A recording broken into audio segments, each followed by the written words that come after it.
So, under our problem solving, I will try to make 3 videos just to explain some of the concepts that you need to have in mind when solving problems. So we're still under our problem solving. It's going to be 3 videos for 3 different concepts.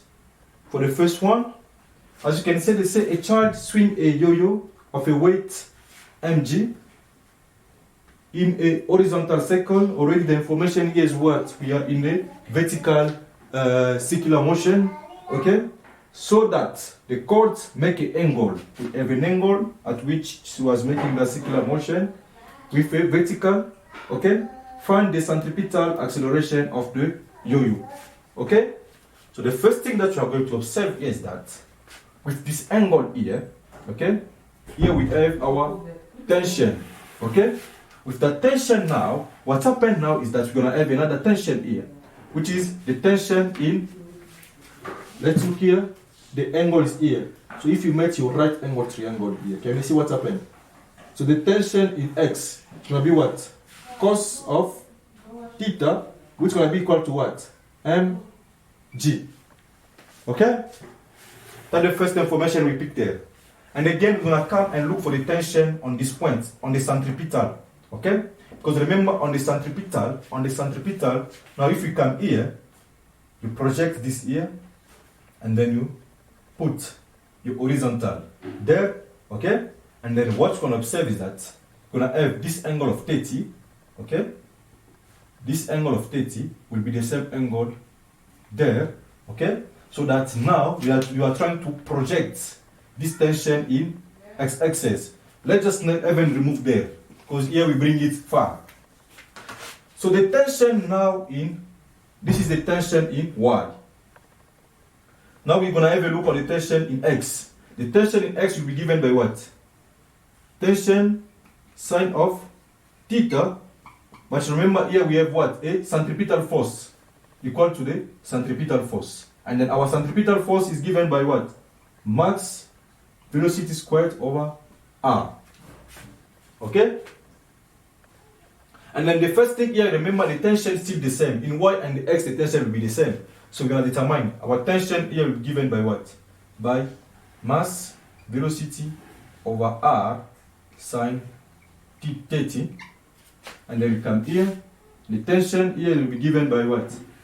Mass g cos of theta. So we are going to equal the two tension.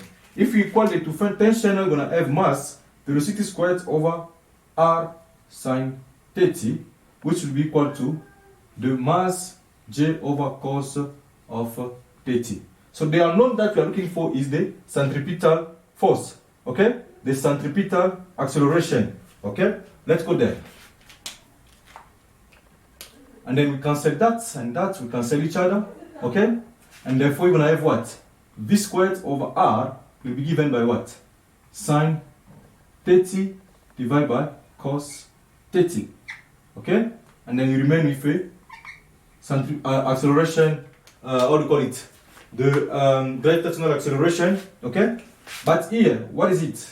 This is our gravitational centripetal acceleration, okay? So this is our centripetal acceleration. Now what's happening? You're going to have sine of 30 divided by cos 30 times 9.8, and then you're going to get your centripetal acceleration, which is going to be given by 5.67 meter per second squared. Okay?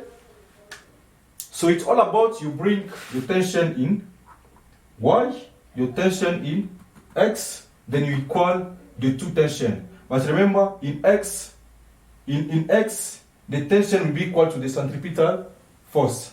But in y, the tension will be equal to the weight. Okay? So that's it.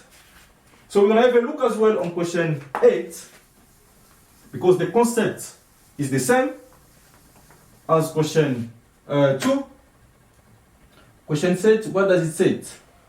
We're still on the same concept for question 8. So question 8, we're given as well. They say a ball attached to a string, swing at a circle, in a circle of a radius. So they give us a radius, and then this is a circle. our radius was given as 1.2 meter. Okay? And then they give us our angle at which it was swing, which is 28. Okay? So we have a 28 angle there. But the question now they say, what is the mass of the ball? What is the mass of the ball? So remember I say what? We have a tension here. Okay? And then we have our right angle triangle here. So we must bring first of all the tension in y is going to be equal to cos of 28 because the tension in y is going to be the adjacent side. Will be equal to what? The mass times the acceleration because this is our weight. But the tension in x will be equal to what? The tension sine of 28, which will be equal to what? The mass speed squared over r. Okay? Or we can say this is equal to the centripetal acceleration. Both cases they are correct, but I will keep this one because I want to see where I'm going with my calculation. Okay? So remember now what happened here. They give us the angle and then the tension was given.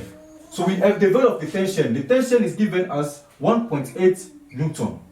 Okay? Therefore, if I'm looking for my weight, my mass here, it's going to be equal to what? The tension cos of 28 degrees divided by the gravitational. And therefore, I come here and substitute 1.8 times cos of 28 degree divided by 9.8. And then I'll get my mass as 0.162 kilogram. Okay? And then on the second question, they say, how long does the ball take to complete one tour? Okay? So remember, our speed, our uniform circular speed is given by what?